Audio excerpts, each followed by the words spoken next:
Un buen día, querida familia, Shabbat Shalom. Ya nos encontramos en vivo para compartir y transmitir para todos ustedes la enseñanza que semana a semana el Dios eterno pone en nuestro corazón. Y es que ya nos encontramos en la parashá número 48, la cual se titula Shoftim y su significado es jueces. Esta parashá la encontramos en el libro de Deuteronomio desde el capítulo 16, verso 18 hasta el capítulo 21, versículo número 9. Así que, como en todas las semanas, queremos invitarle a que usted pueda tomar también los apuntes que tiene de lo que el Dios eterno pudo transmitirle a su vida durante el periodo de esta semana y pueda compartir con nosotros este tiempo de esta enseñanza. Shabbat Shalom, bienvenidos. Es importante recordar que ya estamos en la recta final, entramos en el mes de Elul y ya nos falta poco para terminar este ciclo, oír el sonido de las trompetas en Rosh Hashanah, o el sonido del shofar, mejor dicho, en Rosh Hashanah, y entrar a un nuevo año.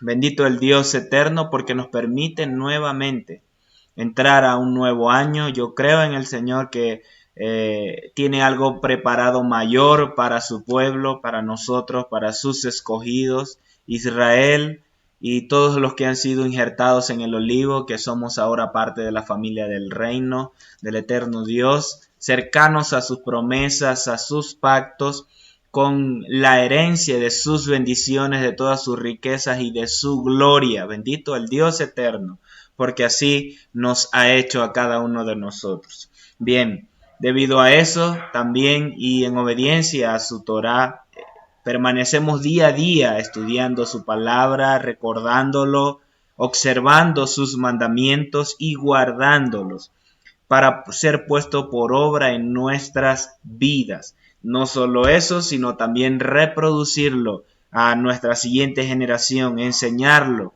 a nuestros hijos en el camino, andando en el camino, en tus casas, cuando te acuestes, cuando te levantes, pero también a nuestros conocidos, amigos, personas cercanas en el trabajo, en la universidad, en los colegios, en los lugares donde llegamos.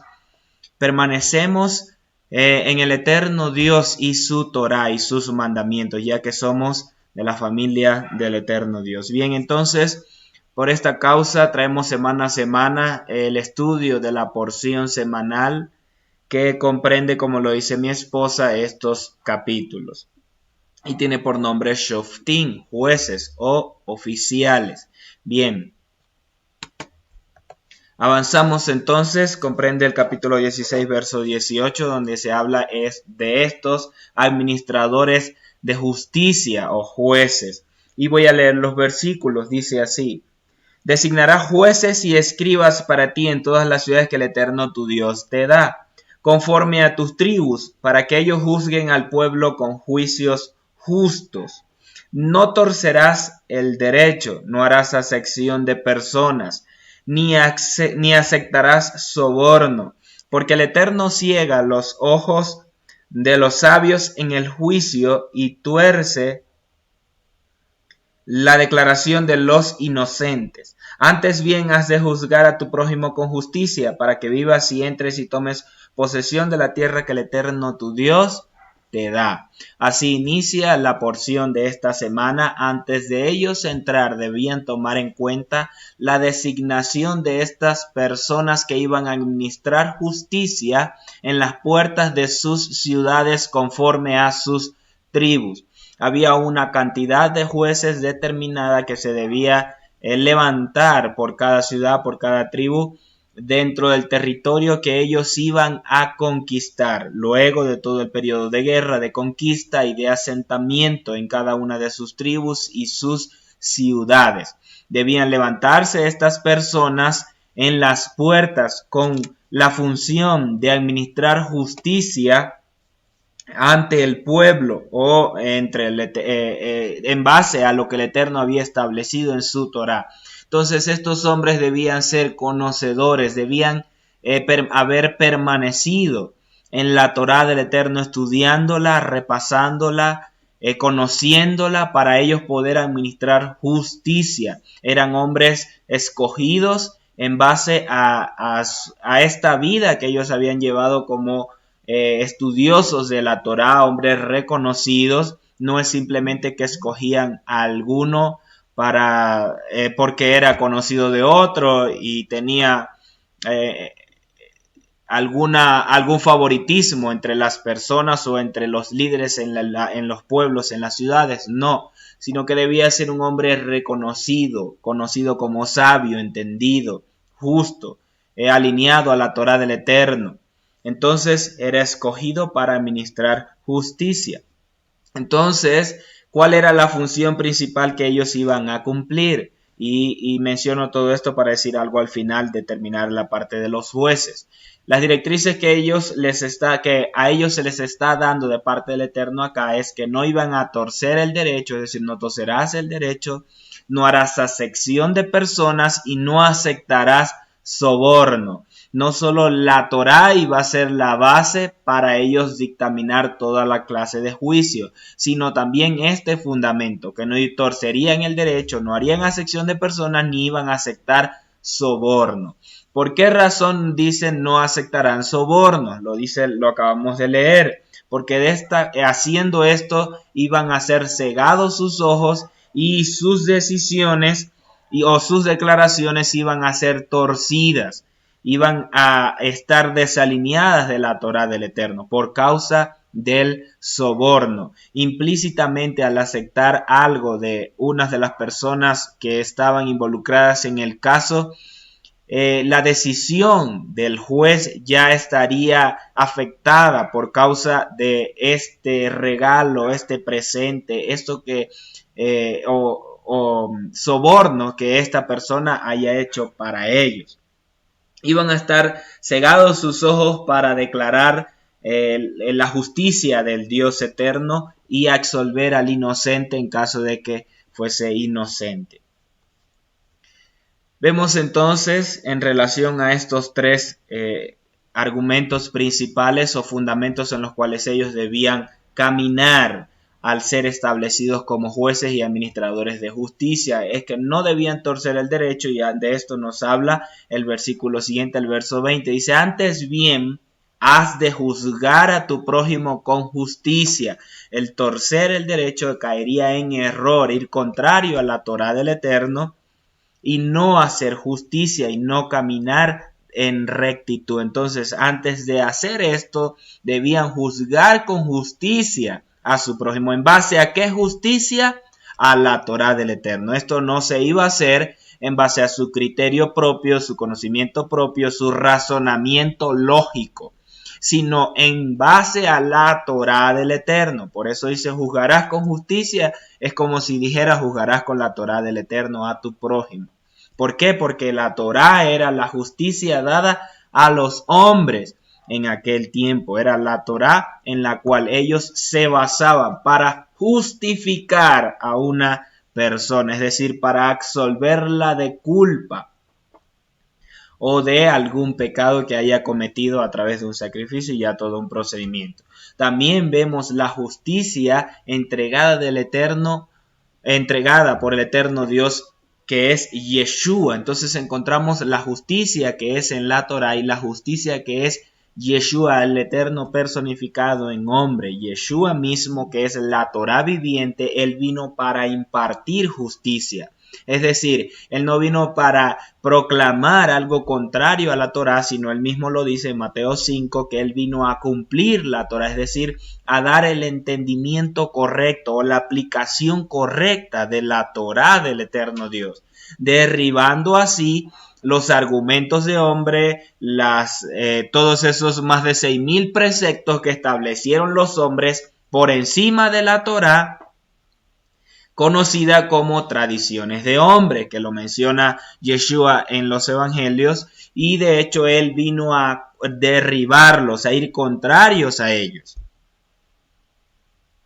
Un caso de esto entonces es que cuando un hombre en Shabbat vino al Señor, él les dijo que si una oveja caía en un hoyo, ellos la sacaban, lo parafraseo, ellos hacían lo posible para sacarle y que la oveja no muriera. Entonces, cuando Yeshua sanaba, era criticado y le dice, sí, también es bueno o es justo sanar al hombre en el día del Shabbat, porque ellos decían que no se podía hacer tal cosa en Shabbat. Las tradiciones de hombres decían que no podían hacer milagros, sanidades hechos en Shabbat, pero sí podían sacar una de sus ovejas y caían en un hoyo. Yeshua les dice, no, sí se puede sanar en Shabbat, sí se puede hacer el bien en Shabbat, es más importante la vida del hombre en el Shabbat. Bien, muchas cosas Yeshua vino a derribar de las tradiciones de hombres impuestas por fariseos, saduceos y toda la corrupción que había en el templo, torciendo de esa manera el derecho, la justicia de la Torá del Eterno. Yeshua entonces vino a impartir la justicia verdadera, él como la Torá viviente, la interpretación correcta de estos mandamientos del Eterno. Por eso él dijo, mi yugo es fácil y ligera mi carga. ¿Por qué? Porque él daba la correcta interpretación de la Torá. Entonces aquellas personas vivían con un yugo incapaz de llevar, que eran estos más de 6,000 preceptos, por encima de lo establecido por el Eterno en la Torá. Lo siguiente que dice, no harás acepción de personas. Hechos 10:34 dice, entonces Simón abriendo la boca dijo, verdaderamente entiendo que Dios no hace acepción de personas. Y esto habla en el contexto de cuando él visita a Cornelio y el Espíritu del Eterno viene también sobre Cornelio, sobre los que estaban ahí presentes, siendo gentiles, entendiendo Pedro que el Eterno había acercado entonces a los gentiles, no haciendo acepción de personas. Pero hoy en día nosotros tampoco debemos hacer acepción de personas y caminar alineado a la Torá del Eterno Dios, caminar alineado a su justicia. ¿Cómo comprenderemos correctamente la justicia del Eterno Dios? Que Yeshua nos revela cada día, nos enseña, nos muestra, nos da entendimiento si no conocemos sus preceptos, sus mandamientos. Es necesario profundizar en estos primeros 5 libros y en toda la palabra, porque toda la palabra es inspirada por Dios, para entender la justicia del Dios eterno, para caminar entonces en justicia. David decía, condúceme más y más en tu reverencia y en tu justicia, oh Eterno, es decir, en sus mandamientos. Bendito el Dios eterno que nos afirma cada día más en sus mandamientos, y proclamamos que se rompe todo yugo de las tinieblas, toda atadura de las tinieblas que nos quiera mantener en error, todo argumento de las tinieblas que nos quiera desviar al error, sacándonos de los mandamientos o desviándonos de los mandamientos del eterno Dios para caminar cegados. Declaramos que se rompe todo velo y nuestros ojos son abiertos a la verdad del Eterno. Yeshua dice, y conoceréis la verdad y la verdad los hará libres. ¿Cuál verdad era esa? Estaba establecido, profetizado de él en las Escrituras, en la Torá del Eterno y los profetas. De él mismo estaba hablando, es decir, de él mismo, de la Torá, que era él mismo. Bien, no haremos acepción de personas, es decir, discriminando a nuestros hermanos aún a otros, ya que no sabemos si uno de ellos puede ser escogido por el eterno Dios. No importa si tiene en este momento alguna religión, alguna creencia, algún comportamiento, no debemos hacer acepción de personas porque el Eterno lo puede también llamar y ser parte de uno de los escogidos del eterno Dios. Entonces debemos tener cuidado de no discriminar, no solo por la condición o la posición monetaria de la cual se habla mucho en la palabra, que si es rico o es pobre, sino quién es esa persona, porque puede ser uno de los escogidos del Dios eterno. Bien, sigamos, dice, no aceptarás soborno también. Deuteronomio 27:25 dice, maldito el que recibiere soborno para quitar la vida al inocente. Y dirá todo el pueblo, amén. Esto es la razón por la cual el Eterno abomina al testigo falso, y también ya hablaremos del testigo falso y también el soborno, el que recibe soborno. ¿Por qué? Porque estas personas como jueces estaban designadas para determinar entre la vida y la muerte de aquel en el cual se estaba litigando o el cual estaba litigando. Habían decisiones que implicaban la vida o muerte de las personas, y si alguien aceptaba soborno y declaraba muerte para otro, era abominable ante los ojos del eterno Dios, y es aún abominable ante los ojos del eterno Dios. Entonces, maldito el que recibe soborno. Muchos pueden enriquecerse recibiendo soborno, pero esa riqueza no le durará. Será como agua en las manos, porque viene de riquezas mal habidas. Además de que tiene una consecuencia de maldición que lo va a arropar en cualquier área o momento de su vida. Esto era para los jueces, esta palabra que debían, este fundamento en el cual ellos se iban a conducir. Entonces eran para administrar justicia. Justicia viene de la palabra sadak. Y significa ser recto, tener razón, ser justificado, absolver, entre uno de los significados de que nos habla la palabra justicia. Esto nos habla también de justicia social. ¿Por qué? Porque los jueces debían regir y conducir al pueblo en los comportamientos o normar el comportamiento del pueblo en sociedad a través de la Torá del Eterno, es decir, administrar una justicia social, no solo en el tema de vida o muerte por algún hecho, sino también en casos de monetarios o dinero o en caso de relaciones. Ellos estaban para administrar la justicia.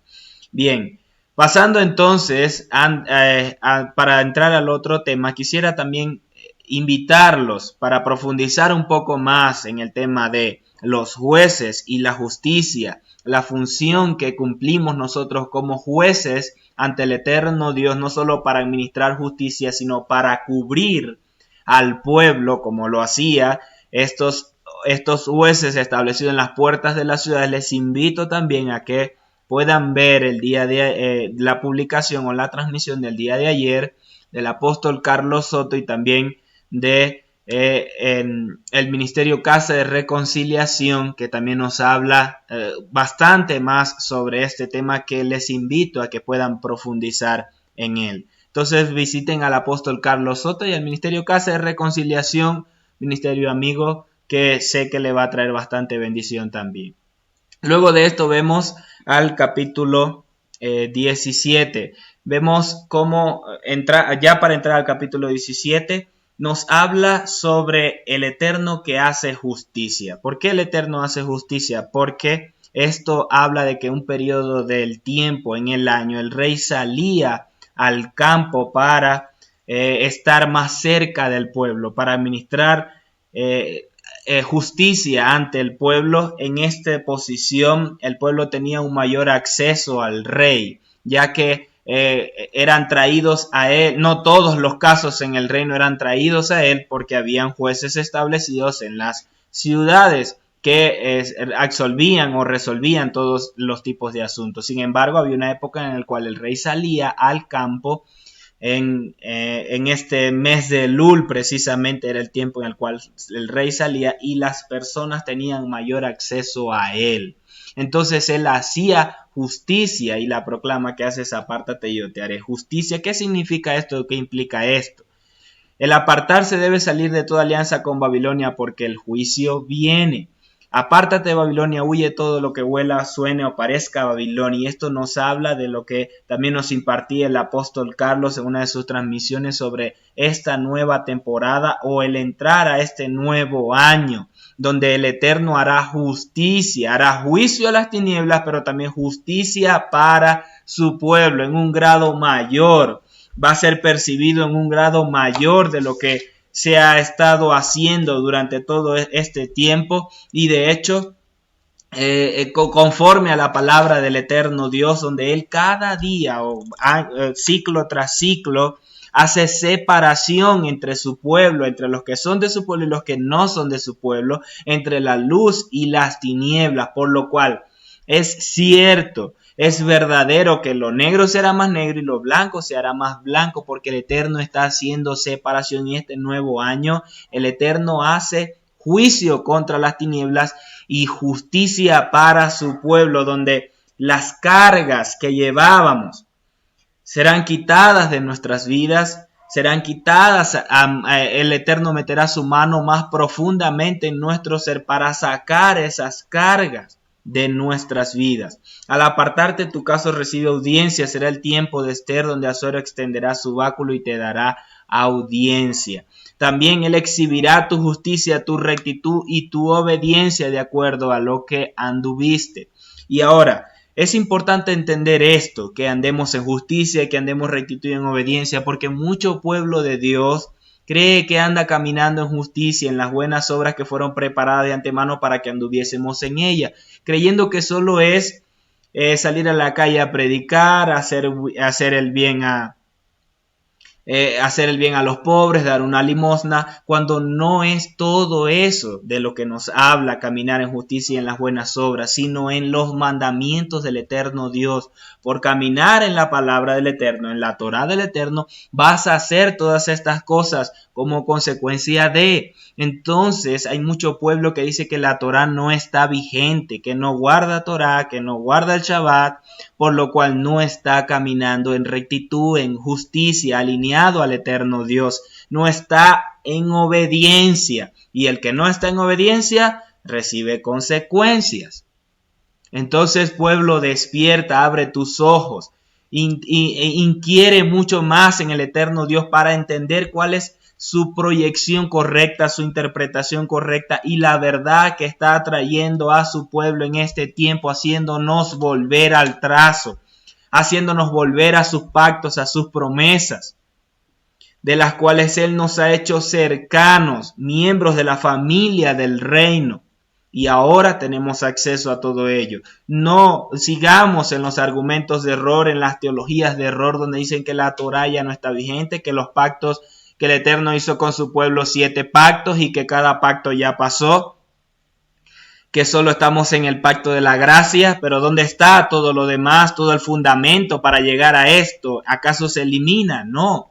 Yeshua en ningún momento dijo que iba a eliminar la Torá, sino que la iba a cumplir, es decir, llevar a su máxima expresión o a su correcta interpretación. Es importante entender esto, pueblo. Sigamos entonces en el capítulo 17, antes de entrar al capítulo 17 que nos habla acerca de las prácticas de la idolatría. Dice, no plantarás árboles rituales para ti junto al altar del Eterno que harás para ti. No erigirás para ti obelisco, lo cual el Eterno tu Dios aborrece. Estos eran prácticas de los pueblos de esas naciones, de esa tierra que ellos iban a poseer. Por razones por las cuales el Eterno dice que los expulsó de ella y que la tierra los vomitó y por eso se las entregaba a Israel, la tierra. Entonces, de esta forma no lo harán ustedes. Anteriormente vimos que dice, no inquirirán en cómo ellos hacían a sus dioses o cómo ellos rendían culto a sus dioses.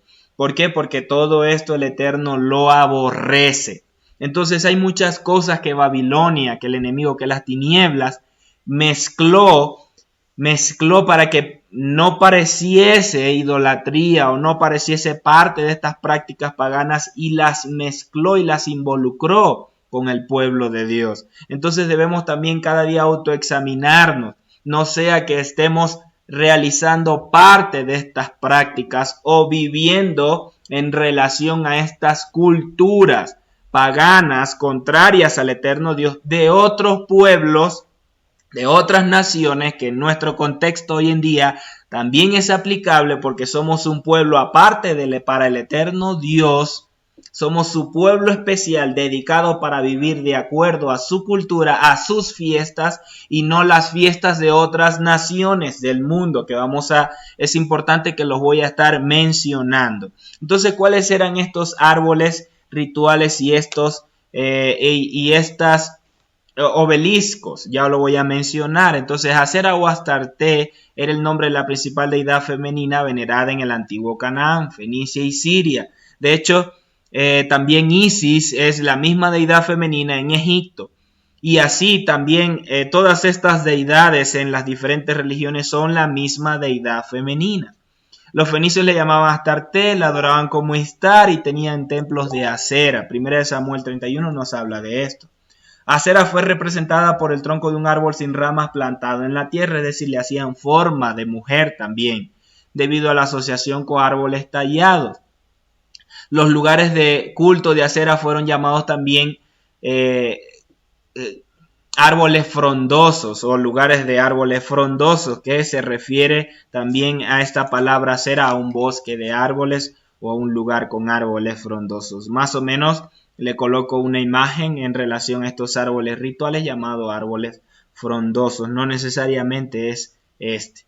Bien, dice, ¿qué son los obeliscos? Porque dice, no te harás imagen debajo de todo árbol frondoso ni obelisco. Se asociaban con el culto al dios Sol, eran símbolos de Baal o de Nimrod. Estos obeliscos también provienen de Egipto, hay erigidos en Egipto y tienen muchos,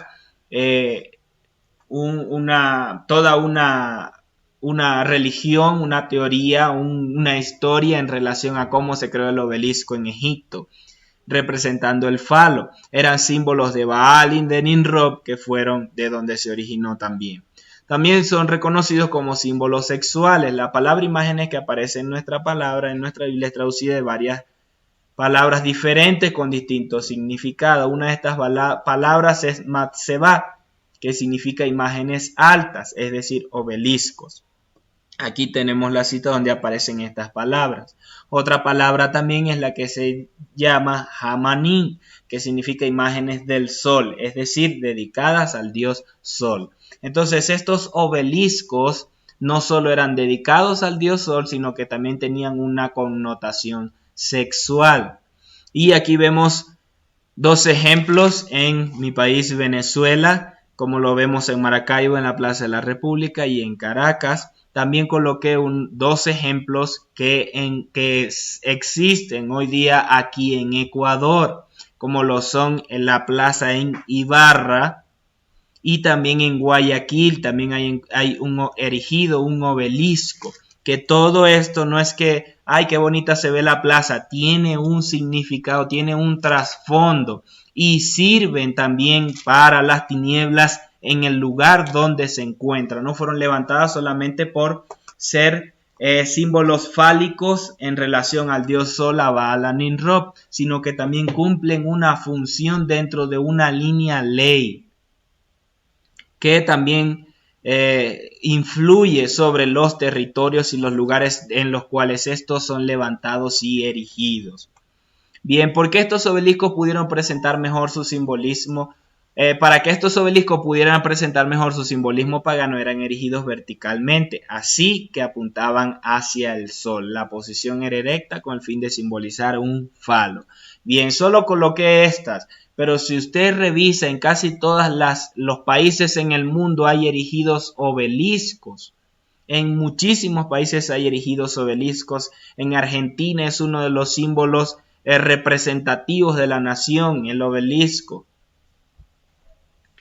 Sigamos entonces en el capítulo 17, los protocolos para los líderes o gente en autoridad. Dice que no debían sacrificar ningún buey o cordero o animal que tenga defecto, porque era cosa abominable ante los ojos del eterno Dios. ¿Por qué era abominable ante el eterno? Porque este cordero tenía una sombra, este animal sacrificado era sombra de Yeshua. Entonces, como Yeshua fue perfecto, estos animales debían ser perfectos, sin mancha, sin defecto ante el eterno Dios. Entonces él abomina cualquier sacrificio que sea defectuoso. Luego sigue diciendo que todo el que se encuentre en cualquier ciudad y tenga agoreros y consulte a divinos, agoreros, medium, todo esto también era abominable ante el eterno Dios y debía ser investigado el cual hiciera o el tal que hiciera esto. Y debía ser muerto hasta que muera. Debía investigar y llevado ante estos jueces que ya hemos conversado. se le iba a dar muerte por 2 o 3 testigos. De ningún modo se le podía dar muerte por el dicho de un solo testigo, sino que por 2 o 3 testigos resolverían todo asunto. Y la mano del testigo iba a ser el primero en ir a apedrear a este hombre que haya sido encontrado culpable. Por esta razón los testigos eran sumamente importantes, de prestigio también ante el eterno Dios y ante los jueces. Era un tema en el cual el testigo participaba de la vida o de la muerte de aquel en el cual se ha hallado inocente o culpable. Entonces, anteriormente esta persona participaba de la muerte y era sumamente importante o relevante de que fuera íntegra, recta delante del eterno Dios. Hoy día los testigos en los juzgados sí también son llamados testigos, y por causa de testigos también se deciden los asuntos, solo que ellos ya no participan en la sentencia en el caso de que sea de muerte. Ya no participan. Sin embargo, sigue estando vigente la palabra del eterno Dios, donde Él aborrece al testigo falso, abomina al testigo falso, porque condena de muerte puede condenar de muerte a un inocente, y el Eterno demandará a ese testigo falso la sangre de ese inocente en el caso de que así sea. Seguimos entonces, el verso 8 y 9 dice: cuando alguna cosa te fuera difícil en el juicio entre una clase de homicidio y otra, entre una de derecho legal y otra, y entre una clase de herida y otra, en negocios de litigio en tus ciudades, entonces te levantarás y recurrirás al lugar que el Eterno tu Dios escogiere, y vendrás a los sacerdotes y levitas, al juez que hubiera en aquellos días, y preguntarás, y ellos te enseñarán la sentencia del juicio. Y aquí explicamos. En las ciudades habían un conjunto de jueces por cada ciudad, por cada tribu. Sin embargo, este era conformado por pocas personas. Había otro juzgado, otro tribunal con más personas en Jerusalén, en la ciudad que el Eterno escogió, que era el Sanedrín. Estos eran 70 personas y el juez principal, que era el sumo sacerdote en aquel tiempo. En el caso de que la situación o el litigio sea de difícil decisión para los jueces de la ciudad, debían llevarlos hasta Jerusalén, hasta este tribunal de 70 jueces. Y ahí iban a determinar la decisión que se iba a tomar en relación a el caso que fuere. Por eso presenta varios casos, porque son de diferente índole.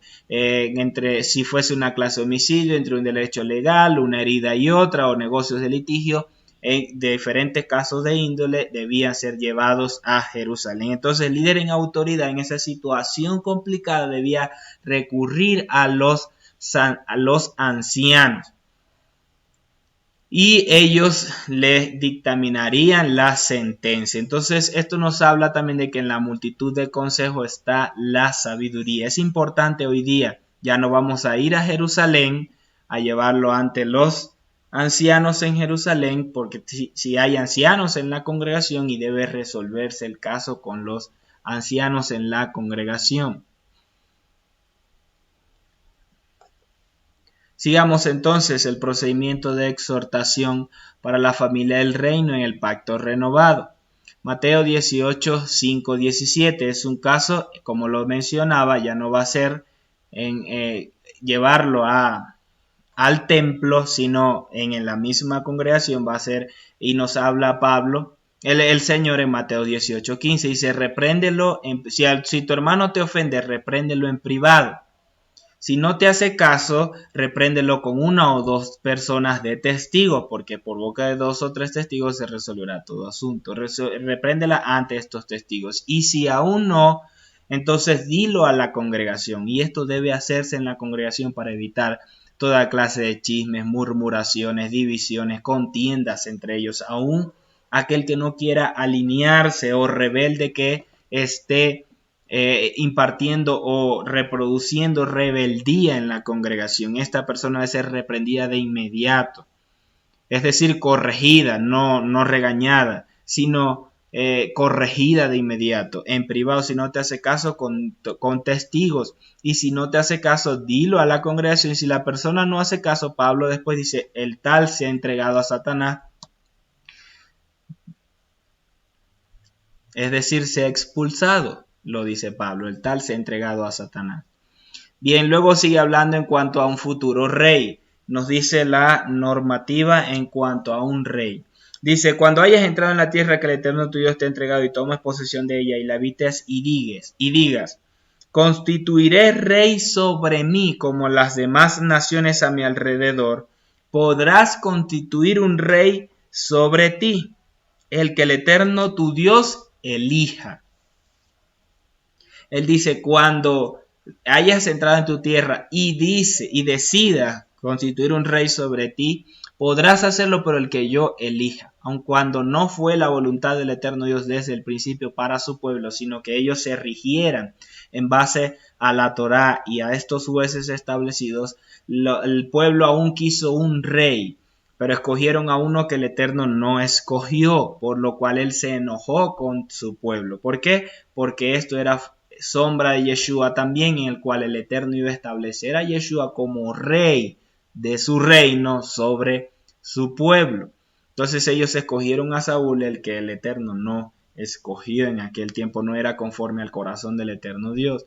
En cuanto a un futuro rey, dice, no gobernará sobre ti extranjero, debía ser netamente de Israel, de alguna de las tribus. No tendrá muchos caballos, es decir, no amontonará para sí muchos caballos, ni tendrá muchas mujeres.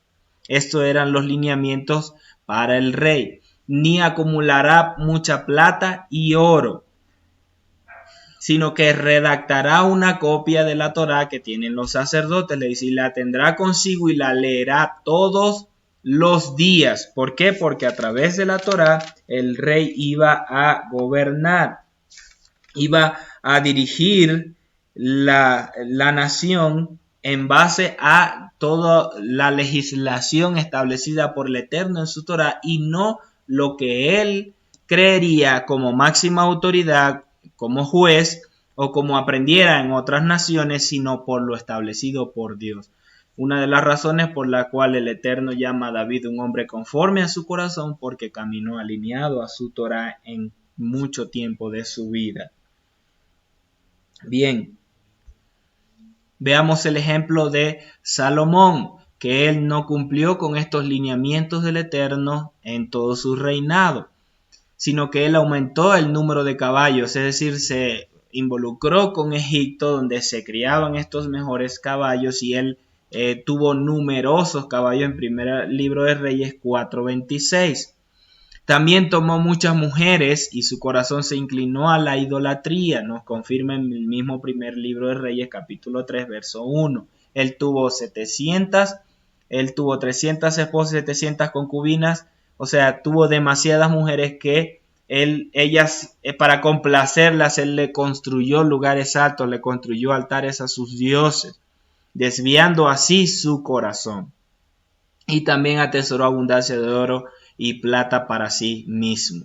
Por causa de todos estos tres, de quebrantar estos lineamientos del Eterno para un rey, el Eterno le dijo que dividiría su reino, pero que no lo haría en su vida por causa de su amor a su padre David, sino que con sus hijos él dividiría el reino. Sin embargo, Salomón, vemos cómo él le pide al Eterno un corazón oidor para comprender, sabiduría para escuchar sus sentencias y poder ser un hombre sabio y justo en los litigios del pueblo. Por eso fue conocido como un hombre sumamente sabio. Y de hecho en los proverbios encontramos algunos donde David, su padre, le dice: hijo mío, no te apartes de la Torá, sino que te mantendrás en ella. Pero él, aun cuando la escribió, él quebrantó estos preceptos para un rey.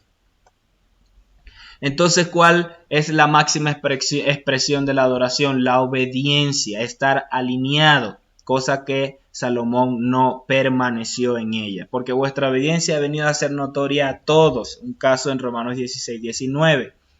Así que me gozo de ustedes, pero quiero que seáis sabios para el bien, ingenuos para el mal. Pablo se gozaba de la obediencia que había sido notoria para todos ellos en esa región.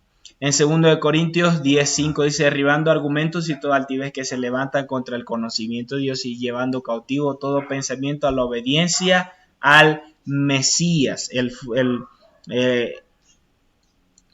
La conclusión de nosotros nuevamente nacer de nuevo, conocerlo, el tener un encuentro con Él, tiene que ser cambiar nuestra manera de vivir, cambiar nuestro viejo hombre, hacer morir nuestro viejo hombre a los deseos de los ojos, de la carne, la vanagloria de la vida, para que nuestros pensamientos sean llevados cautivos a la obediencia al Mesías. Nuestro estilo de vida deba ser alineado a la obediencia al Mesías, a todos sus preceptos, es decir, establecidos en su Torá.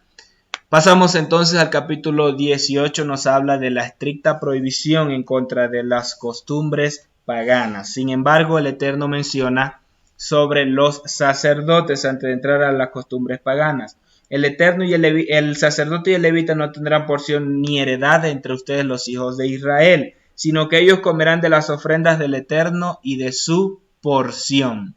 Les estaba recordando nuevamente que aun cuando ellos no iban a poseer tierras como tal, herencia en la tierra como tal, solo se le iban a repartir algunas ciudades, pero el pueblo tendría cuidado de ellos. ¿De qué forma iba a tener cuidado? Participando ellos de las porciones y de las ofrendas del Eterno.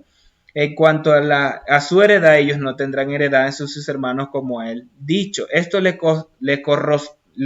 corresponderá al sacerdote de parte del pueblo de los que ofrecen sacrificio, ya sea de toro o de cordero. Asignarán al sacerdote la espaldilla, la mandíbula y el cuajar. Esto era para el sustento de los sacerdotes. Hablamos del sustento para los levitas, iba a ser el diezmo, pero para los sacerdotes todo lo primogénito, lo consagrado, las primicias iban a ser para su sustento, y de estos sacrificios iba a ser, como lo acabo de decir, la espaldilla, la mandíbula del cuajar. Asimismo le asignarás las primicias de tu grano, de tu vino, de tu aceite, de tus ovejas, de tus rebaños.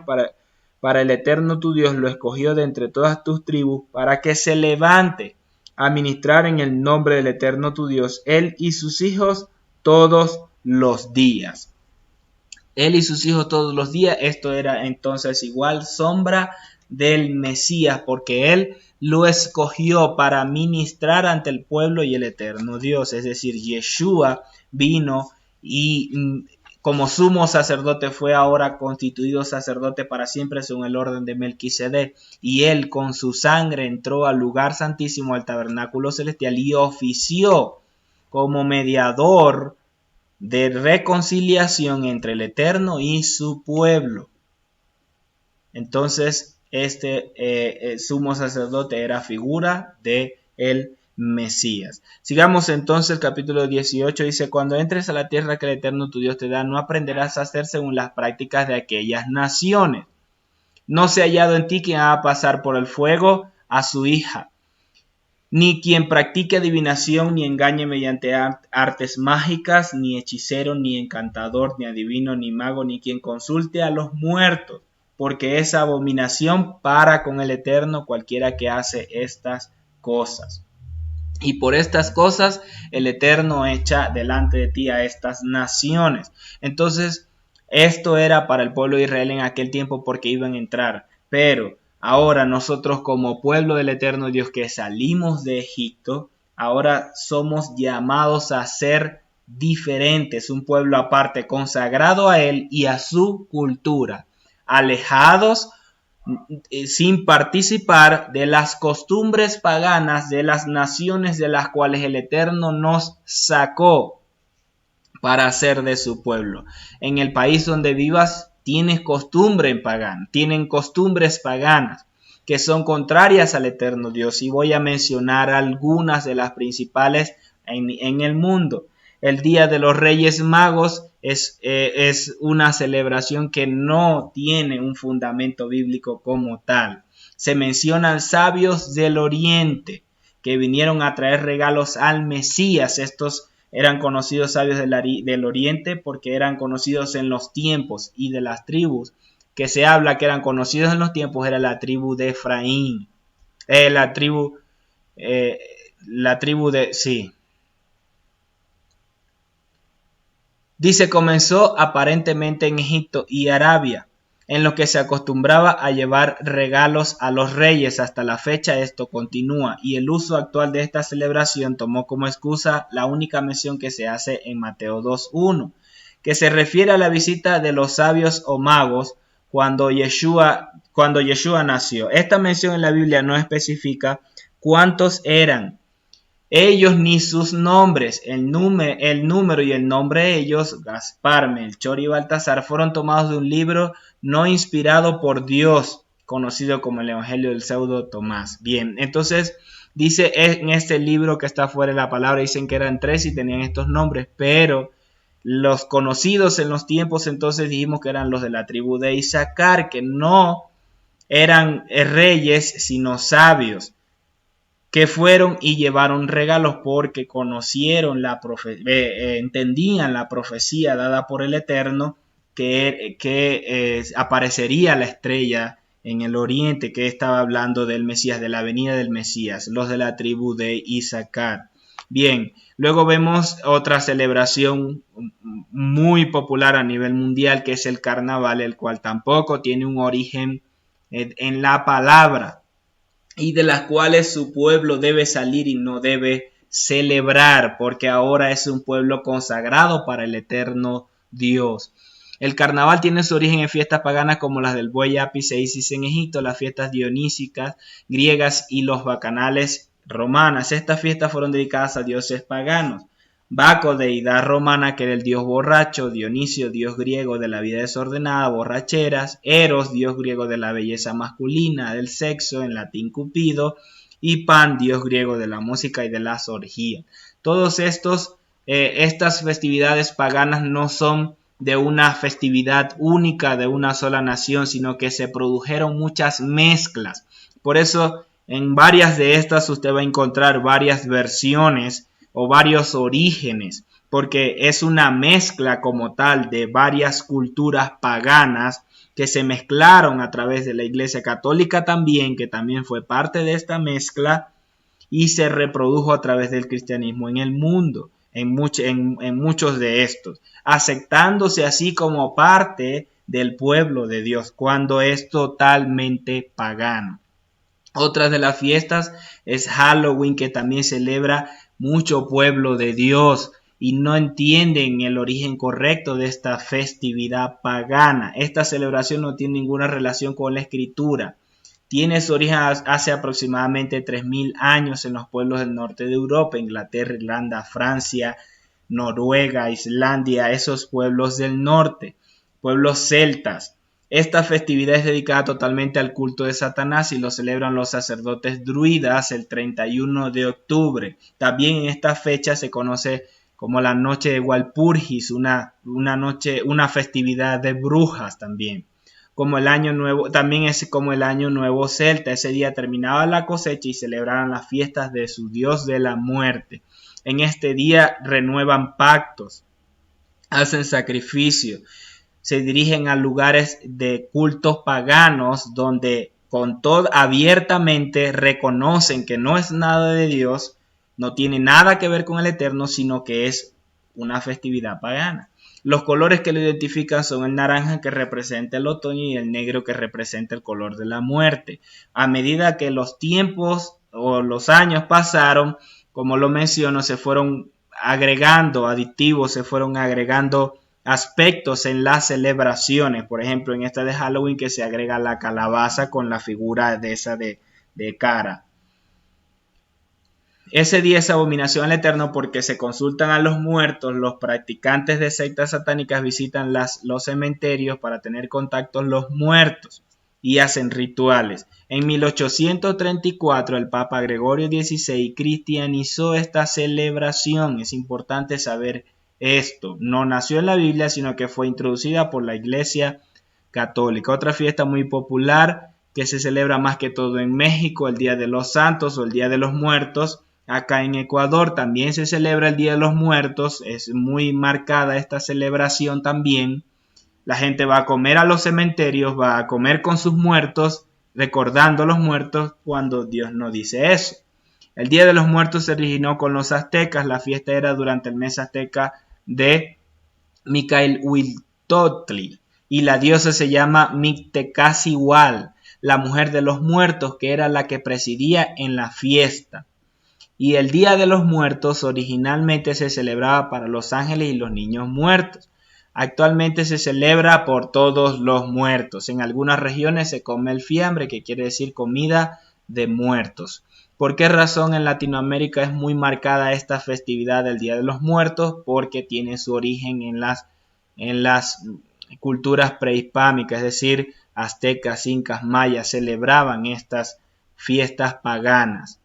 Otra fiesta que también no nace en la Biblia, no tiene origen en la Biblia, es el Día de las Madres. Sí, el Día de las Madres no tiene origen bíblico y no estoy hablando que uno no debe honrar a su madre. De hecho, eso es lo que nos enseña la palabra. Veamos primero la fiesta, Día de las Madres. La Enciclopedia Británica da la siguiente definición: fiesta derivada de la costumbre de adorar a la madre en la antigua Grecia. La adoración formal a la madre con ceremonias a Cibeles o Gea, la gran madre de los dioses, se ejecutaba en los idus de marzo por toda Asia Menor, cultura griega. 1900, como ven ahí, en el origen, en el tomo. Igualmente los romanos llamaron a estas. La celebración hilaria, cuando la adquirieron de los griegos, se celebraba el 15 de marzo en el templo de Cibeles y durante 3 días se realizaban ofrendas. En Europa se celebra mucho en base al origen griego este Día de las Madres y a estas deidades. Los católicos transformaron estas celebraciones para honrar a la Virgen María, es decir, así como ustedes celebraban, ellos hicieron esta mezcla porque establecieron entonces, así como ustedes celebran a estas deidades femeninas, a estas diosas, así vamos a celebrar porque ahora es la Virgen María. Es decir, la vamos a celebrar en nombre de ella, pero su origen es pagano, es de dioses griegos, de deidades griegas. La madre tierra, Cibeles, todo esto.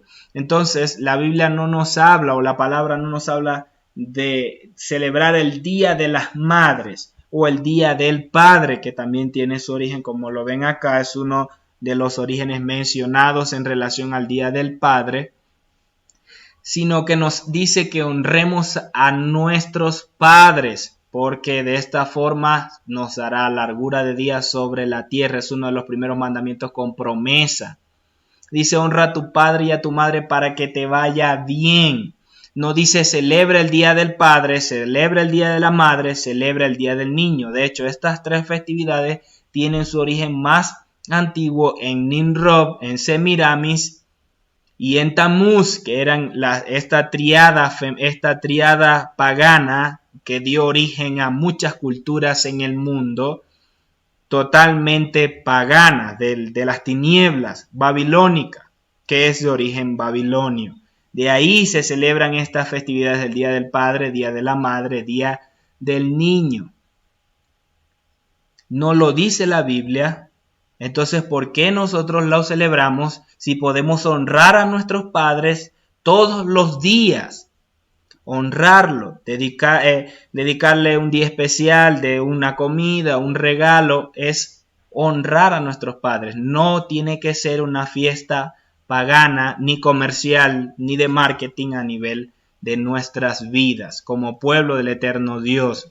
Sal de Babilonia, pueblo mío, dice el Eterno, es decir, sal de sus culturas paganas, sal de sus mezclas, sal de su sincretismo, sal de su ideología contraria de error. Abramos nuestros ojos. El Eterno permita que la luz penetre en nuestra vida, penetre en nuestra mente, haciendo separación en nuestra alma y en nuestra mente de lo que son los argumentos de las tinieblas de Babilonia y lo que son sus preceptos, sus mandamientos correctos, alineados a Él. Y salgamos de todas estas festividades paganas, que de hecho la siguiente es la Navidad. No sé si me vaya a odiar por esto, me vaya a dejar de ver, pero tengo que decirlo igual, porque es una festividad pagana. de la cual el Eterno le advierte a su pueblo que no participen de ellas cuando van a entrar en la tierra. Y si se los advierte a su pueblo que iban a entrar en la tierra, también nos advierte a nosotros que somos ahora de su pueblo, que salimos de las naciones para ser del pueblo del eterno Dios y no participar de estas festividades paganas. Entonces es necesario mencionarlas, porque debemos alinearnos. En este tiempo la demanda va a ser mayor, por lo tanto el alineamiento debe ser mayor. Esta celebración anual en la que se conmemora el nacimiento de Yeshua el 24 de diciembre. Los evangelios muestran que Yeshua no nació en esa fecha, sí, no dice exactamente qué día, qué fecha nació, pero no fue en diciembre, señores. Fue entre septiembre y octubre, en la festividad de tabernáculos. Hay muchos indicios en la palabra que nos dicen que fue por esa fecha. No fue en diciembre, porque en diciembre es invierno y en diciembre no salían a los pastores al campo cuando se le aparecieron los ángeles a los pastores en el campo. No fue en diciembre. No fue en un pesebre con el buey y la mula que ellos entraron para pasar la noche, sino fue en la fiesta del tabernáculo, en una azúcar, en una tienda, porque era la fiesta del tiempo. No fue un pesebre. Eso fue introducido por San Francisco de Asís, que era católico. El día de Navidad fue oficialmente reconocido hasta el año 345 por influencia de Juan Crisóstomo y Gregorio de Nacianceno. Se proclamó el 25 de diciembre como fecha de la Natividad de Yeshua, el 24 al 25 de diciembre. Celebran esta festividad pagana de la Navidad, que todo el árbol de Navidad es cultura pagana, Babilonia, Anin-Ro, Semiramis y Atamuz, que de hecho el origen viene de Roma, el día viene de Roma, de los bacanales en Roma, donde celebraban, hacía todas las fiestas por el nacimiento del dios Sol. Y rompían en júbilo, en algarabía. Esta festividad es una mezcla mayor de culturas romanas, celtas, druidas. Tiene mucha mezcla también, que no voy a mencionar ahorita en específico. Entonces quiero poner estas dos imágenes.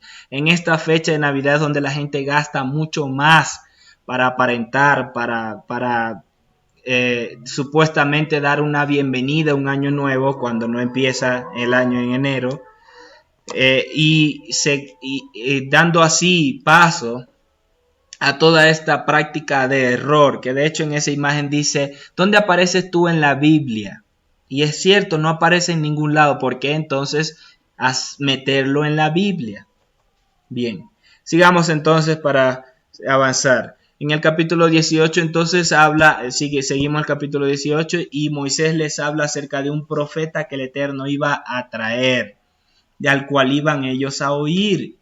Y este profeta es Yeshua. Dice, profeta en medio de ti y de tus hermanos como yo te levantará el Eterno tu Dios. A él oiréis.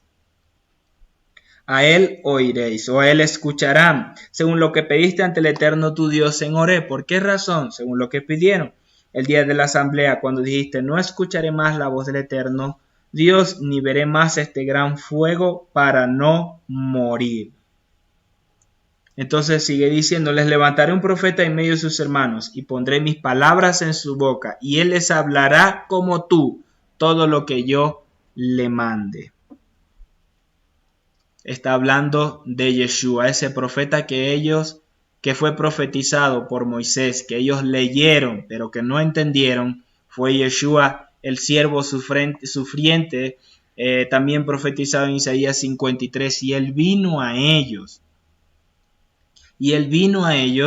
Pero no lo reconocieron. Entonces, él volverá nuevamente, Yeshua vendrá nuevamente.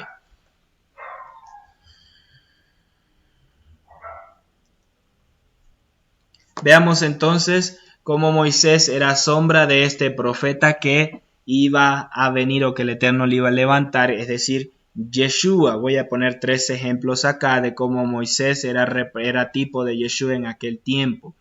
¿Por qué razón? Porque Moisés no se aferró a su gloria cuando él estuvo en Egipto, fue adoptado por la hija de Faraón y siendo parte de la familia de Faraón. En Hebreos 11, 24, 27 nos dice: por la fe Moisés, cuando era ya grande, rehusó ser llamado hija de Faraón, escogiendo antes ser maltratado con el pueblo del Eterno. ¿Por qué? Porque él dijo que se dice en Génesis, que él fue a los suyos. En Éxodo, que gozar que los placeres temporales del pecado, considerando como mayores riquezas el oprobio del Mesías que los tesoros de Egipto, porque tenía su mirada puesta en la recompensa. Por la fe salió de Egipto sin temer la ira del rey, porque se mantuvo firme como viendo al invisible. Moisés rehusó ser el comandante de los ejércitos de Egipto, uno de los príncipes de Egipto, posiblemente heredero al trono, dependiendo. Unos dicen que sí, otros dicen que no. Lo cierto es que tenía una posición de gloria, de reconocimiento en Egipto. Sin embargo, él renunció a ello para llevar y padecer con su pueblo. Yeshua también se despojó de su gloria para padecer por el pueblo. Filipenses 2 nos dice que considerad entre vosotros lo que hubo también en Yeshua, el Mesías, el cual existiendo en forma de Dios no quiso por usurpación ser igual con Dios, sino que se despojó a sí mismo tomando forma de siervo, hecho semejante a los hombres, y hallándose en la condición de hombre, se humilló a sí mismo al hacerse obediente hasta la muerte y muerte de cruz. Vemos otro ejemplo. Moisés fue rechazado cuando vino a su pueblo la primera vez, cuando estaba en el contexto que estaban estos dos hombres riñendo, que un egipcio estaba azotando a un hebreo. Moisés le golpea, lo mata y algunos lo ven. Al otro día están dos hombres riñendo y él intenta separarlos y le responden: ¿quién te ha puesto por gobernante y juez sobre nosotros? Yeshua también fue rechazado por la mayoría de su pueblo. Es cierto que muchos le recibieron y creyeron en él, pero muchos no lo recibieron, y nos dice Juan 1:11, a los suyos vino y los suyos no lo recibieron. Entonces esto nos habla del profeta que el Eterno iba a levantar, Moisés, como tipo de Yeshua. Otro ejemplo que voy a colocar es que Moisés reveló el nombre del Padre al pueblo. En Éxodo 3:15, luego de que el Eterno se le aparece a Moisés en la zarza y le dice: yo soy el Eterno tu Dios, Dios de Abraham, él lo envía al pueblo para dar a conocer su nombre y les dice: dijo además Elohim a Moisés: así dirás a los hijos de Israel, el Eterno, el Dios de vuestros padres, el Dios de Abraham, de Isaac y de Jacob, me ha enviado a vosotros. Este es mi nombre para siempre, y con él se hará memoria de mí de generación en generación. Entonces él les llevó a conocer el nombre del Eterno. Yeshua también dio a conocer el nombre del Padre a sus discípulos. En Juan 17:6 dice: he manifestado tu nombre a los hombres que del mundo me diste. He manifestado tu nombre a los hombres que del mundo me diste. Yo les he dado a conocer tu nombre y lo daré a conocer, para que el amor con que me amaste esté en ellos y yo en ellos.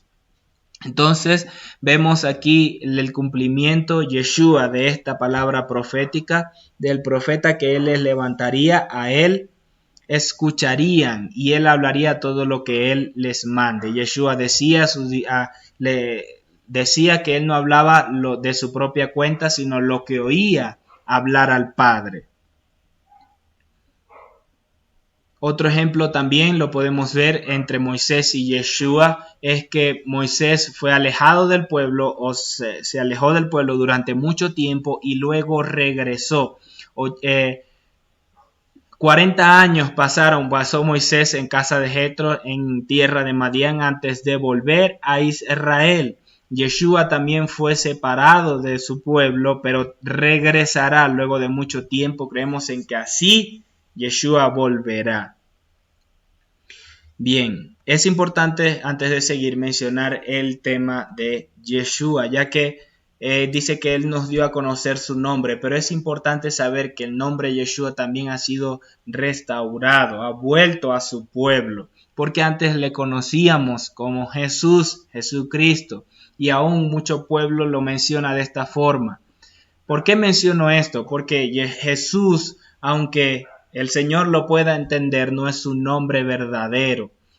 fue el nombre que pasó del hebreo, luego por las traducciones llegó a nuestro español con nombre Jesús, el cual el significado es hijo de Zeus, cuando no es cierto. Yeshua es su verdadero nombre y significa Salvador o el Salvador. ¿Por qué? Porque Él vino a salvar a su pueblo de sus pecados. Entonces su nombre correcto es Yeshua, no Jesús, pueblo de Dios. Capítulo 19 nos habla entonces acerca de las ciudades de refugio, de lo sucedido entre un hombre cuando estuviese con otro en el pueblo, en el bosque, talando leña, o cuando accidentalmente haga morir uno al otro porque lo golpeó sin intención de matarlo.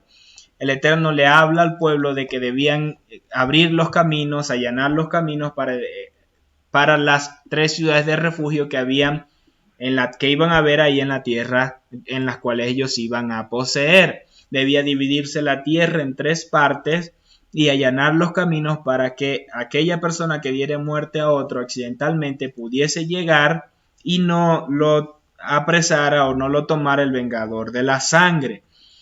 No siendo así que esta persona lo hubiese hecho inocentemente sin culpa y profanen la tierra o derrame sangre inocente sobre la tierra. Entonces este hombre iba a llegar a las ciudades de refugio y ya hablamos sobre eso, sobre todo el litigio que debía hacerse en relación a la ciudad de refugio. La persona debía permanecer ahí hasta la muerte del sacerdote. Sin embargo, también nos habla de que aquel que lo hizo intencionalmente debía ser buscado por los alguaciles. Los policías en aquel tiempo debían buscarlo, sacarlo de la ciudad y entregado al vengador de la sangre para darle muerte. Nos habla de las ciudades de refugio. Yeshua es nuestro refugio. También habla de no modificar el lindero antiguo, es decir, los límites que se iban a entregar a cada tribu para no profanar la heredad de su prójimo. Yeshua es nuestro refugio. 1 Samuel 2:2 nos dice: no hay santo como el Eterno, porque no hay ninguno fuera de ti y no hay refugio como nuestro Dios.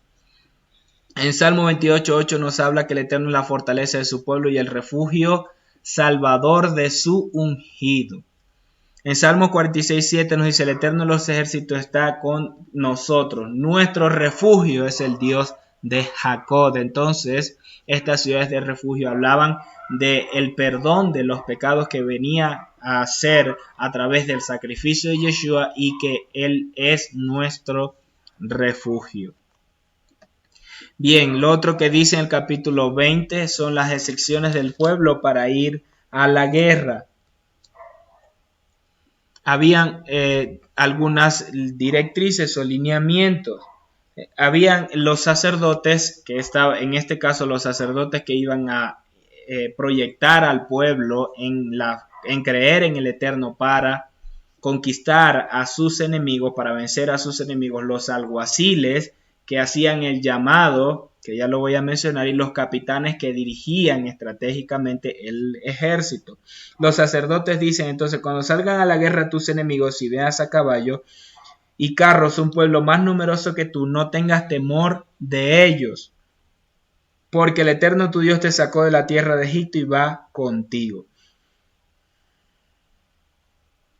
El sacerdote estaba para recordar la libertad que el Eterno Dios trajo a su pueblo cuando lo sacó de Egipto y que Él pelea por ellos y va delante de ellos. Entonces luego los oficiales hacen un llamado al pueblo y les dice sobre aquellos que no pueden ir a la guerra. ¿Cuáles son? Aquellos que han construido una casa nueva, que no han plantado una viña y no la han aprovechado o no han comido de ella. Aquellos que han construido una casa y no han disfrutado la casa o no han estado en ella.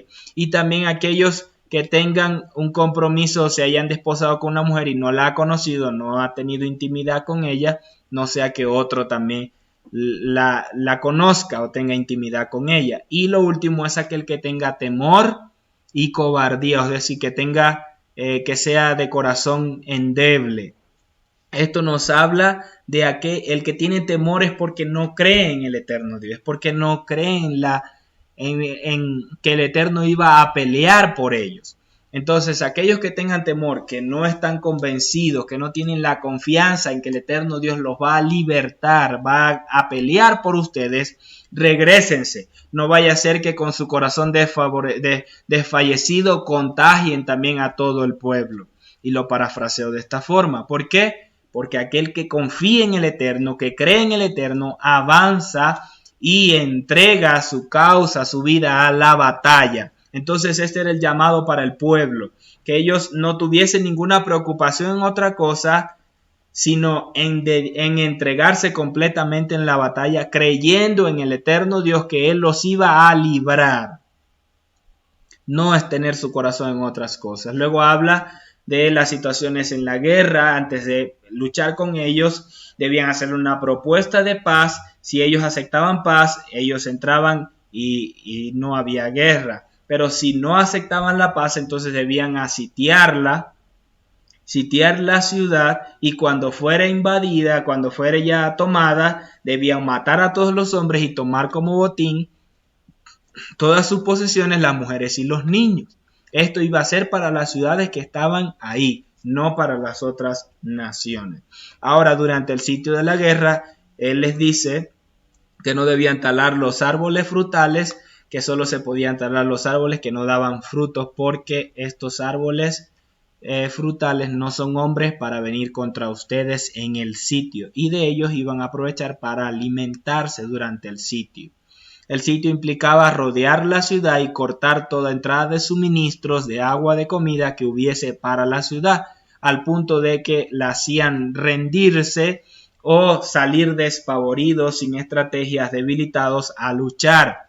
Si no se mataban entre ellos o había una revuelta, una guerra civil dentro de la ciudad por causa del sitio que estaba en ellos. Bien, para finalizar entonces el capítulo 20, vemos estas preguntas. ¿Qué está provocando que mis batallas no sean peleadas? Como estos hombres que tenían su corazón en casas, en mujeres, en posesiones, en trabajo o en incredulidad al eterno Dios. Esto está provocando que no peleemos nuestras batallas, que no venzamos, que no nos proyectemos hacia la tierra de nuestra conquista. ¿Están nuestras prioridades en el lugar correcto de la conquista, de lo que el eterno Dios nos ha entregado? ¿O están nuestras prioridades en nuestros placeres, nuestros deseos? Dejo estas preguntas para que interioricemos, nos analicemos en ellas. Porque el eterno Dios debe ser nuestra prioridad todos los días de nuestra vida. Y mientras estemos alineados a Él y nuestra prioridad sea Él, todas las demás cosas nos van a ser añadidas, porque Él tiene cuidado de todas nuestras cosas. Buscad primeramente el reino de Dios y su justicia, y todas las demás cosas nos serán añadidas. El capítulo 21 entonces nos habla de la expiación del pueblo por un asesinato. Nos habla en el pueblo de que el capítulo 21, los primeros 9 versículos, donde culmina la porción de esta semana, que aquel que haya sido muerto o hallado muerto, donde no se sabe quién lo asesinó, debían entonces salir los ancianos de la ciudad y medir hacia qué ciudad estaba más cerca el muerto, el fallecido. Si estaba, entonces los ancianos de esa ciudad saldrán, tomarían una becerra, harían expiación y derramarían la sangre en lugar del muerto. Y dirían y protestarán, o sea, proclamarán y dirán: nuestras manos no han derramado esta sangre, ni nuestros ojos lo han visto. Perdona a tu pueblo Israel, al cual redimiste eterno, y no culpes de sangre inocente a tu pueblo Israel, y la sangre le será perdonada. Es decir, era necesario que muriese un animal inocente en lugar de aquel, que sea derramada la sangre inocente de un animal en lugar de ese muerto, para que no se contaminara la tierra. ¿Por qué razón? Porque el derramamiento de sangre es uno de los pecados que contaminan la tierra.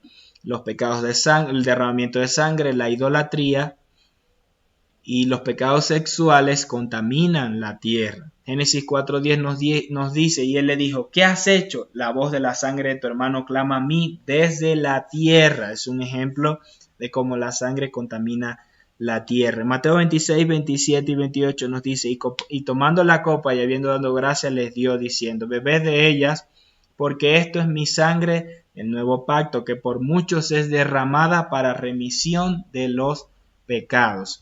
La sangre entonces que era derramada de la becerra era tipo también de Yeshua, de la sangre que iba a perdonar, a cubrir los pecados de su pueblo, para que la tierra no se contaminara.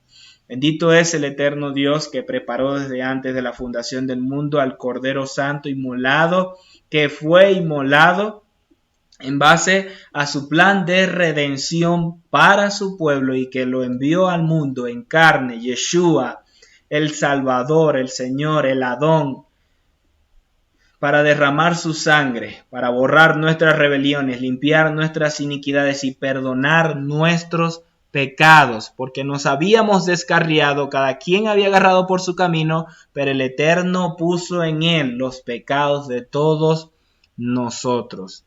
Gracias te damos, Señor, por ese plan, de acuerdo a tu plan. Y te pedimos, Dios eterno, que también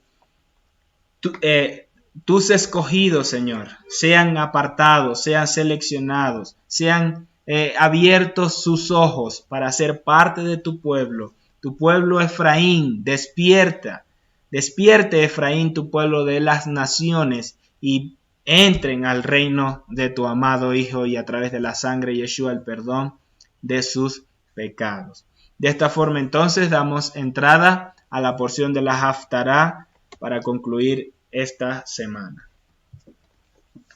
Así es, vamos a ver qué tiene ahora el Dios eterno para nosotros a través de esta Haftará número 48. Como pueden observar en la lámina, esta Haftará que se encuentra en el libro de Isaías, capítulo 51, desde el versículo 12 hasta el capítulo 53, verso número 12. Y para relacionar un poco lo que estuvimos viendo en la parashá, vemos que se nos habla de los jueces, se nos habla que en este tiempo el Dios eterno hace juicio a las tinieblas y justicia a su pueblo.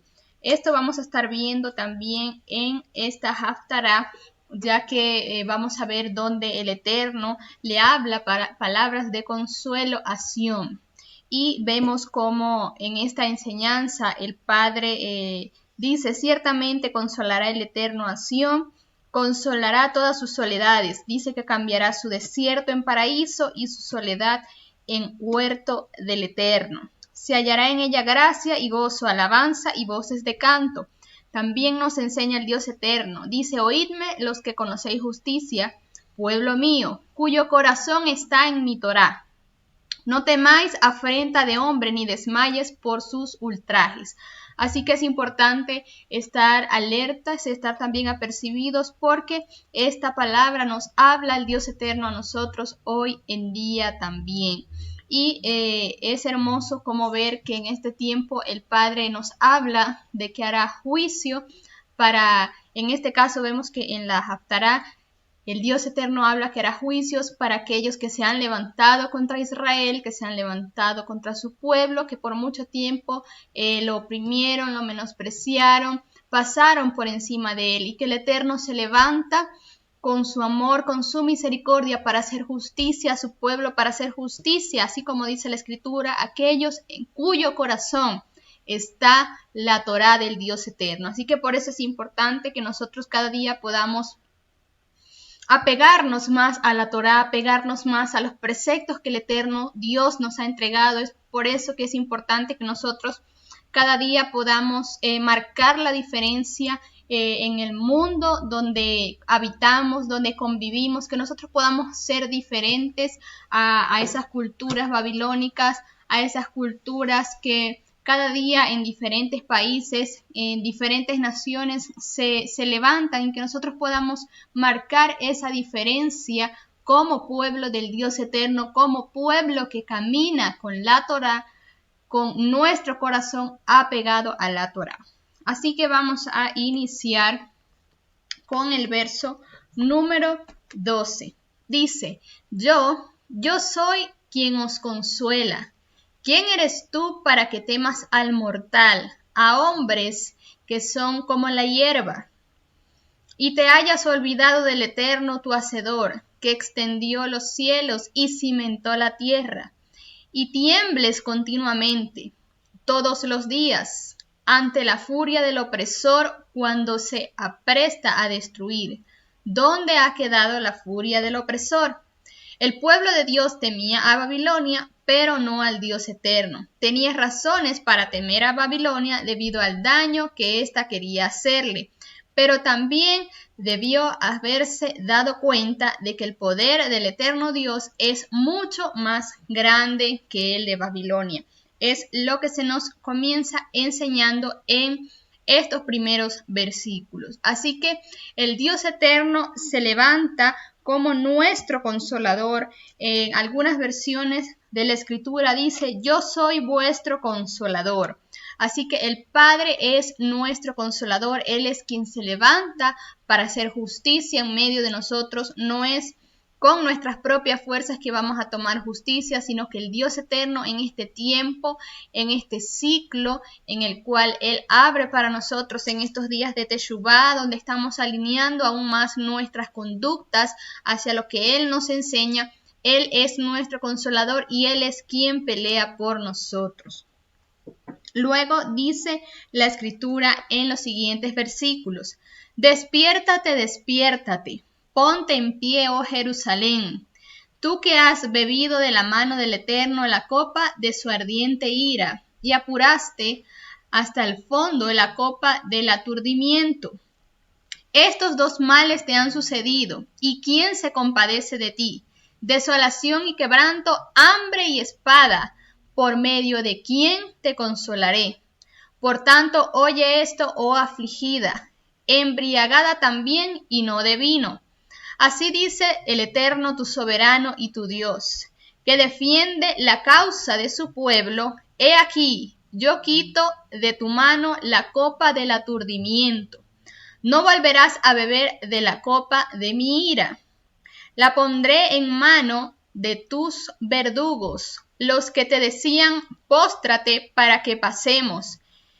Y tú ponías tu espalda como suelo, como calzada para los transeúntes. Otra versión dice: así dice el Eterno tu Elohim, el cual aboga por su pueblo. Así que en esta parashá vimos que el Eterno habla de justicia, habla de los jueces, habla de que cuando se presente algún caso debían de llegarse a los jueces, pero resulta que en este tiempo el Dios Eterno es quien aboga para nosotros. Tenemos nuestro juez y es el Rey de Reyes y el Señor de Señores. Y continúa diciendo: he aquí he quitado de tu mano el cáliz del aturdimiento y los sedimentos del cáliz de mi ira, y nunca más los beberás. Y los pondré en manos de tus angustiadores que dijeron de tu alma: inclínate y pasaremos por encima de ti. Y tú pusiste tu cuerpo como tierra y como camino para que pasaran. ¿De qué se nos está hablando acá? Se nos está hablando de opresión, se nos está hablando de que el Dios eterno se levanta en medio de su pueblo para hacernos justicia. Así que si tú has visto que alguna persona o varias personas te han menospreciado, y tal vez esta palabra puede aplicarte en cierto punto, que te has sentido menospreciado, que te has sentido pisoteado quizás por mucha gente que han dicho cosas de ti, quizás te han difamado, han dicho cosas que no son ciertas, pues el Dios eterno es quien se levanta en medio de nosotros. El Dios eterno es quien hace justicia a nuestros angustiadores. Muchos son los que se levantan en este tiempo para decir que aquellos que celebran el Shabbat son judaizantes, están judaizando, y de esta manera una serie de cosas que vemos que en este tiempo se levantan. Pero todas estas no son estrategias del Dios eterno, son estrategias del enemigo para ocultar la verdad que encierra la Torá del Dios eterno. Así que nosotros tenemos que creer y tenemos que caminar en lo que enseña la palabra, en lo que enseña la Torá. ¿Se van a levantar muchas personas en contra de ti? Sí. Te van a menospreciar muchas personas? Sí. quizás no van a tomar en cuenta lo que tú estás diciendo, quizás muchos puedan decir, pero ¿cómo yo voy a escuchar a esta persona? ¿O qué yo tengo que aprender de esta persona? Pues resulta que el Dios eterno es quien pone palabras en tu boca. Él utiliza a quien quiere utilizar y le da palabra a quien Él le quiere dar palabra. Así que no te sientas menospreciado, no te sientas angustiado, no te sientas que tú no puedes, porque el Dios eterno en este tiempo se levanta para hacer justicia de aquellos que te han oprimido y que te han angustiado. Jerusalén era la ciudad santa del Eterno, la ciudad donde estaba el templo, pero el pueblo de Judá experimentó desolación en vez de prosperidad, destrucción en vez de libertad. El pueblo sufrió debido a su pecado, pero Dios prometió restaurar a Jerusalén como una nación santa donde no entrarán los pecadores. Los enemigos de Israel no escaparán al juicio de Dios. Cada nación que les ha perseguido ha experimentado las consecuencias y esto también lo hemos nosotros podido ver y podido observar a través de todo este ciclo que hemos estudiado las parashá. Hemos visto cómo todos los que se han levantado en contra de Israel pues han recibido sus consecuencias, han recibido su juicio y de la misma manera en este tiempo todos aquellos que se levanten en contra del pueblo de Dios, en contra de los hijos de Dios, de aquellos que tienen su corazón en la Torá y en los caminos del Dios eterno, pues van a experimentar las consecuencias de ir en contra del Eterno. Luego dice en el capítulo 52, despierta, Sión, despierta, revístete de poder, Jerusalén, ciudad santa, ponte tus vestidos de galas, que los incircuncisos e impuros no volverán a entrar en ti. Sacúdete el polvo, Jerusalén, levántate y vuélvete al trono, libérate de las cadenas de tu cuello, cautiva hija de Sión. Ese lugar necesitaba ser liberado de toda la religiosidad superficial y aparente, ya que hasta el día de hoy se encuentran allí sinagogas judías y mezquitas de árabe. Entonces, esta ciudad necesita ser restaurada de todo pecado, de nuestra civilización que puedan exhibirse allí y llegará el momento en que las ataduras de la esclavitud serán removidas. Entonces el Dios eterno le está hablando a su pueblo, le está hablando que este es un tiempo para despertar. ¿Y qué es la palabra despertar? Despertar proviene del hebreo ur. Este es un tiempo para despertar y como lo dice la escritura, revístete de poder, de esas vestiduras que el Dios eterno nos ha entregado en este momento para que podamos volver al camino que Él nos ha indicado. Luego dice, pues así dice el Eterno, al principio mi pueblo bajó a Egipto para morar allí como forastero. Al final Asiria lo oprimió. Y ahora, ¿qué hago yo aquí? Dice el Eterno, cuando mi pueblo es llevado sin causa. Sus dominadores lanzan alaridos, dice el Eterno, y todo el día sin cesar ultrajan mi nombre. Pero mi pueblo reconocerá mi nombre en aquel día, reconocerán que yo soy el que dice, heme aquí. Esto se rememora la historia del pasado y la sucesión de imperios que tanto afectaron la vida del pueblo de Dios. ¿De qué nos está hablando? De la esclavitud en Egipto, del cautiverio en Asiria y ahora el cautiverio en Babilonia. Es una historia que ha llevado a muchos propios y extraños a blasfemar continuamente el nombre del Eterno. Por tanto, el Eterno se decide a intervenir de una vez por todas por su propio honor y dice, aquí estoy.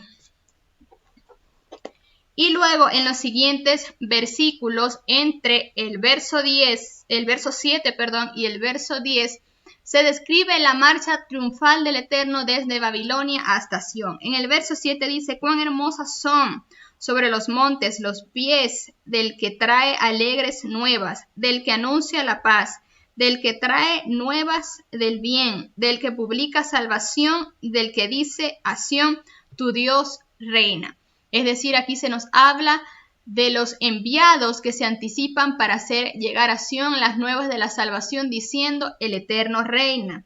Luego dice en el verso 8: voz de tus atalayas, alzarán la voz y juntamente darán voces de júbilo, porque ojo a ojo verán que el Eterno vuelve a traer a Sión. Los centinelas de Sión ya vislumbran con sus propios ojos la gloria llegada del Eterno y dan gritos de júbilo anunciando a todo el pueblo. Nosotros también hemos sido llamados en este tiempo como esos atalayas, como esos centinelas, para proclamar y anunciar la venida del Dios eterno y las maravillas del eterno Dios. Luego dice el verso 9: cantad alabanzas, alegraos juntamente, soledades de Jerusalén, porque el Eterno ha consolado a su pueblo y a Jerusalén ha redimido. Aquí el profeta exhorta a las mismas ruinas de Jerusalén a prorrumpir juntas con gritos de júbilo, porque el Eterno ha consolado a su pueblo y ha redimido a Jerusalén. Y luego en el verso 10 dice: el Eterno desnudó su santo brazo ante los ojos de todas las naciones, y todos los confines de la tierra verán la salvación de nuestro Dios. Para ir finalizando, dice luego en el capítulo número 53: despreciado y desechado entre los hombres, varón de dolores, experimentado en quebranto, escondimos de él el rostro y fue menospreciado y le tuvimos por nada.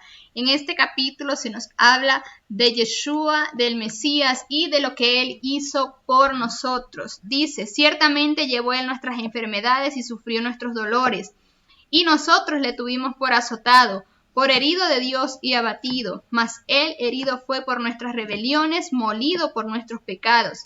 El castigo de nuestra paz fue sobre él, y por su llaga fuimos nosotros curados. Todos nosotros nos descarriamos como ovejas, cada cual se apartó por su camino, mas el Eterno cargó en él el pecado de todos nosotros. Angustiado él y afligido, no abrió su boca, como cordero fue llevado al matadero, y como oveja delante de sus trasquiladeros, enmudeció y no abrió su boca. Aquí se nos habla del Eterno, de su amor, de su misericordia y de lo que él hizo por nosotros. Y para ir finalizando, quiero dejarles como resumen y como conclusión qué es lo que el Dios eterno y cuál es el mensaje que nos quiere dejar en este día, para esta parashá, y para nosotros poder reflexionar. Que él es quien hace juicio a las tinieblas y justicia para su pueblo. El Dios eterno también nos habló el día de hoy que serán quitadas las cargas, serán quitadas todas nuestras cargas, todas esas culpas que han venido sobre tu vida en este tiempo para no permitirte que tú avances en el propósito y en el llamado que el Dios eterno te ha hecho. Él exhibirá tu justicia. No te preocupes, no tomes la justicia por tu propia cuenta. El Dios eterno es quien hace justicia por nosotros en este tiempo. Si has visto cosas en tu vida, quizás en tu vida personal, quizás en tu trabajo, quizás en tus estudios, te han hecho injusticia en tu vida, déjame decirte y declaro que en este tiempo el Dios se levanta como nuestro juez para hacer justicia de todos aquellos que te han menospreciado y que te han quebrantado. ¿Qué nos enseñó el Dios eterno en este día? Que Él cambiará su desierto en paraíso y su soledad en huerto. Lo enseña la parashá. Así que Él cambiará en este tiempo ese desierto por el cual has estado pasando en paraíso y la soledad en huerto. El Eterno es nuestro consolador, nos enseña en esta haftará. ¿Qué más nos enseñó? Que en tu boca he puesto mis palabras. El Eterno ha puesto en nuestra boca sus palabras, y pueblo mío eres tú. ¿Qué nos está hablando aquí? Nos está hablando de identidad, nos está hablando de esa identificación con el Dios eterno, de que no somos cualquier persona, de que somos hijos de Él y por lo tanto su identidad debe ser revelada a nuestra vida porque somos pueblo suyo. De que el Eterno es quien aboga por nosotros y que Él nos invita en este tiempo a que nosotros podamos vestirnos de su poder. Muchísimas gracias por habernos acompañado en este día. Bendiciones para todas las personas que nos estuvieron viendo. Bendiciones a la pastora Kira, a Rocío Mendoza, a Mariluz Mancilla y a todas las personas que cada semana comparten con nosotros. Shabbat Shalom para todos, bendiciones. Nos vemos la semana que viene a la misma hora, 10 de la mañana. Shabbat Shalom.